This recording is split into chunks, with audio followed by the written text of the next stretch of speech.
Bonjour, je m'appelle Stéphanie et je serai celle qui, tout au long de ce voyage de connaissances, vous permettra d'en apprendre davantage sur des personnalités noires de l'histoire qui ont contribué à l'avancement des différentes branches des sciences de la santé dans le monde.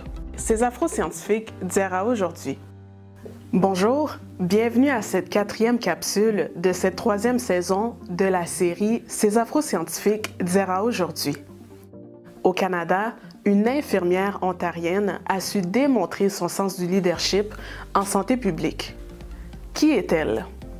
Madame Lily Johnson est l'une des cofondatrices de l'Association ontarienne d'anémie falciforme.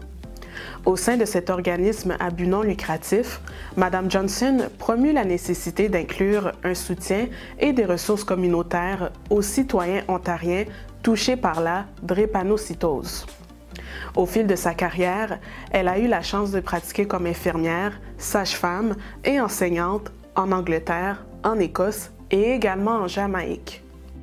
Ayant immigré dans les années 60 au Canada, elle devient officiellement la première directrice afro-descendante de santé publique au district du Leeds, Grenville et Lanark, en Ontario. Au fil de sa carrière, elle a également été consultante pour le ministère de la Santé de l'Ontario. En 2011, Mme Johnson reçoit la distinction prestigieuse de l'Ordre de l'Ontario pour ses champs d'expertise bénéfiques au système de santé ontarien. En 2014, elle publie un mémoire s'intitulant « My Dream » qui décrit ses différentes aspirations professionnelles. Dans plusieurs écrits, Mme Johnson est décrite comme une philanthrope. Aux États-Unis, une scientifique afro-américaine partage également cette qualité. Née en 1892, Mme Alice Augusta Ball est une chimiste qui a développé l'un des traitements contre la lèpre avant les années 40. Qu'est-ce que la lèpre? C'est simple. La lèpre est une maladie chronique infectieuse causée par une bactérie nommée bacille de Hansen. Selon l'Organisation mondiale de la santé, cette maladie touche principalement la peau, les nerfs périphériques, la muqueuse des voies respiratoires supérieures ainsi que les yeux.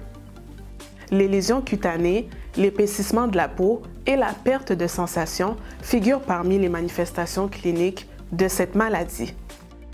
En 1912, Mme Ball est détentrice d'un baccalauréat en chimie pharmaceutique de l'Université de Washington. 2 ans plus tard, elle est fièrement détentrice d'un diplôme en pharmacie de cette même université. Derrière ses nombreuses recherches, elle a réussi à créer un premier traitement injectable contre la lèpre grâce à l'huile de chaulmou gras. Malheureusement, Mme Ball décède avant la publication de ses recherches à l'âge de 24 ans. Ce n'est seulement qu'après les années 70 qu'on reconnaît ses contributions scientifiques. En 2000, une plaque commémorative pour ses travaux lui est attribuée à l'Université d'Hawaï.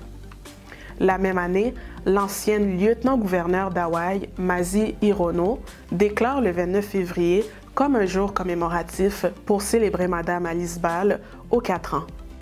Je suis Stéphanie Boumba. Je vous attends pour un prochain épisode de Ces afro-scientifiques d'hier à aujourd'hui. Portez-vous bien. À plus!